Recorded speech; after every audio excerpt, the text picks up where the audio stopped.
Davis speak? Is she here? Aisha Davis. Give it up for Aisha Davis.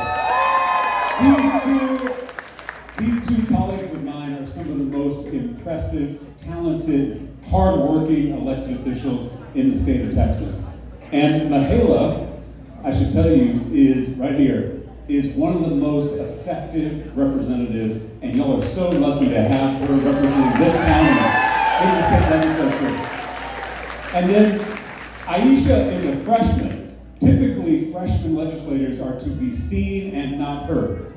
That's what I did when I was a freshman. But this last session, every time I looked up, Aisha was passing a bill off the House floor. She is a rock star. You're going to be hearing a lot from these two, and I am so lucky to call them colleagues and friends. So thank you both for being here. And DFW, thank you for being here. Thank you all for having me. Before I was a politician, I was a public school teacher. I taught 6th grade language arts at Rhodes Middle School on the west side of San Antonio. I often say teaching middle school is the best preparation for politics. The west side of San Antonio is a beautiful, historic Mexican-American neighborhood. It's also one of the poorest zip codes in the entire state of Texas. So every day my students struggled heroically to overcome poverty, racism, and systems designed to hold them back. My students weren't just kids, they were survivors, dreamers, fighters. I saw in their eyes this unshakable resolve, this unconquered spirit. Their hearts burned with a fire older than the world. There was a word that the veteran teachers would use to describe the kids on the west side, a Spanish word, ganas. Growing up, I saw that same fight in my mother, a preacher's daughter from Laredo who left home at 19, moved up to Austin, met my birth father, a 21-year-old high school dropout whose drinking problem sometimes led to violence. And one night, he became abusive again. But that night, my mother's love rose to meet it. And she packed all our stuff into her little Ford Escort. She drove me to the hotel where she worked. The manager let us stay in one of the rooms until we could find this little apartment in East Austin.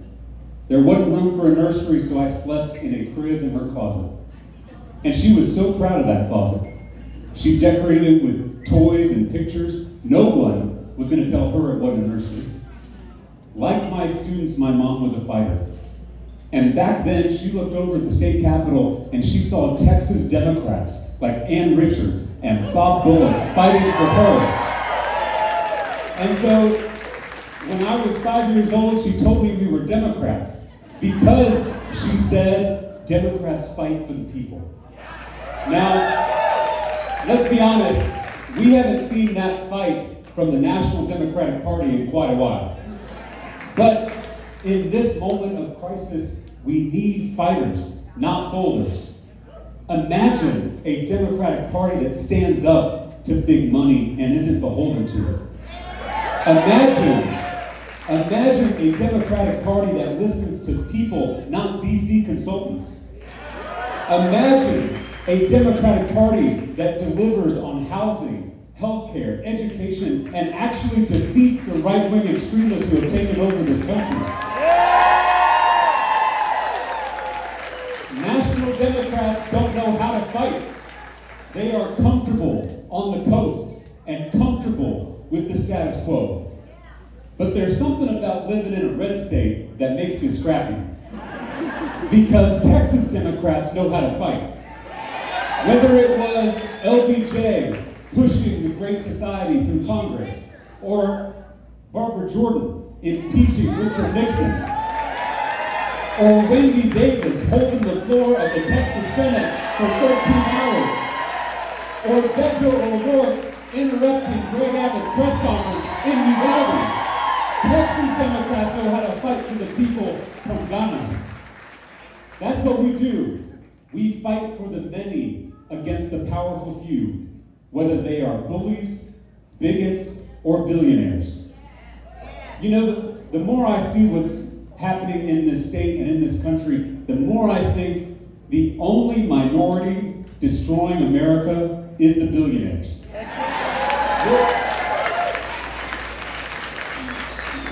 Trans people are 1% of the population. Muslims are 1% of the population. Undocumented people are 1% of the population. We are focused on the wrong 1%. Trans people aren't taking away our health care. Muslims aren't defunding our schools. Immigrants aren't cutting taxes for themselves and their rich friends. It is the billionaires and their puppet politicians. The culture wars are a smokescreen. So many of the divisions in this state and in this country are manufactured by wealthy special interests who want us fighting each other instead of fighting them. They want us looking left and right at our neighbors instead of looking up at them. The biggest divide in our politics is not left versus right. It's top versus bottom. The people at the top, the Elon Musks, the Rupert Murdochs of the world, they spend so much time and energy keeping us angry and divided because our unity is a threat to their wealth and power. So they use their social media algorithms and their cable news networks to tear us apart. They divide us by race, by gender, by culture, by religion. They work so hard to keep us from seeing all that we have in common. They work so hard to keep us from realizing that there is far more that unites us than divides us. Because once we do realize that, we will come together across race, across gender, across culture, across religion, to take power back for ourselves and our communities. You know, I was elected as the youngest member of the Texas legislature. And I did that by knocking on thousands of doors across my community, talking directly to young people. And I kept hearing the same refrain: I'm not interested in politics.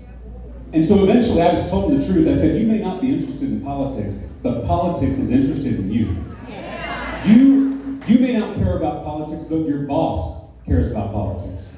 Your landlord about politics. Your insurance company cares about politics. And until you care about politics, they're going to keep using the political system to screw you over.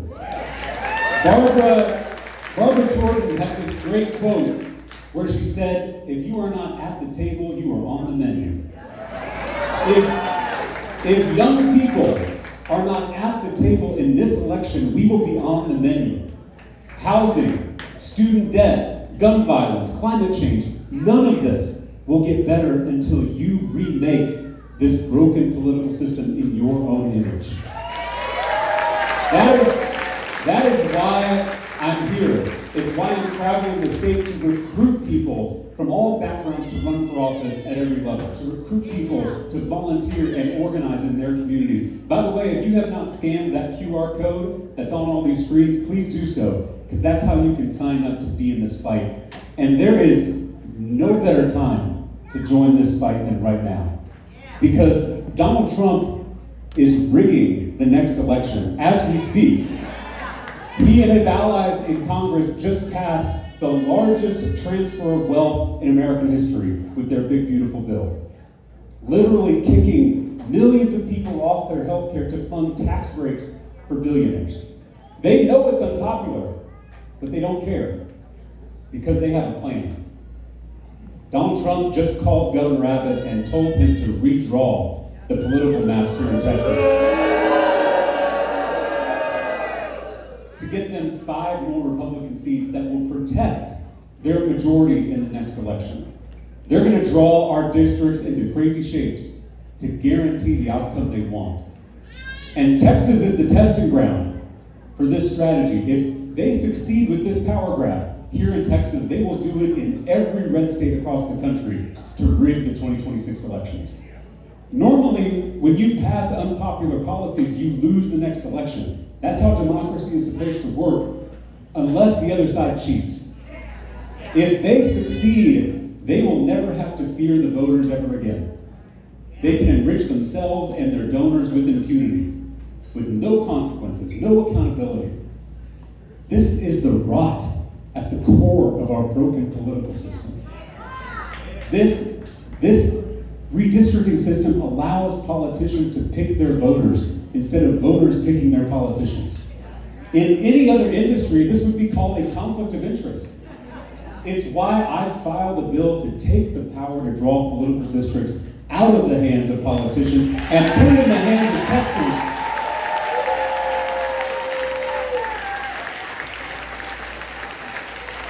Regardless of your party, whether you are a Democrat, a Republican, or an independent, none of us want politicians silencing our voices and rigging elections.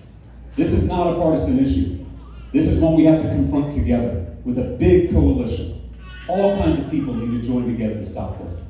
And if we do, we will set a model for the entire country going forward in this election. I want to leave you with one thought. My granddad was a Baptist preacher in South Texas, and he taught me at a very early age that we follow a barefoot rabbi who gave 2 commandments: love God and love neighbor. Because there is no love of God without love of neighbor. Every single person bears the image of the sacred. Every single person is holy. Every single person counts. This American experiment was started with that same self-evident truth that all people are created equal. This democracy of ours is not just a constitution, it's a covenant. It's a relationship between neighbors. It's a promise that we make to each other to share this country. Those billionaires and their puppet politicians are breaking that promise. With every transfer of wealth, with every suppressed vote, with every gerrymandered district, they are breaking that sacred promise. And breaking promises in a relationship is not love. It's abuse. And my mom taught me that true love doesn't tolerate abuse. 2,000 years ago, when that barefoot rabbi saw the powerful few abusing the many, he walked into the seat of power and flipped over the tables of injustice. His love rose to meet abuse without becoming it. To those who love democracy, to those who love our neighbors, it's time to start flipping tables. That's what my granddad taught me. That's what my mother taught me on the east side of Austin. It's what my students taught me on the west side of San Antonio. It's what LBJ and Barbara Jordan taught me. It's what Wendy and Beto taught me. And together, Texas Democrats, that is how we will take back this state and this country in 2026. Con ganas. Thank you so much for being here. Thank you for being here. God bless you. Thank you.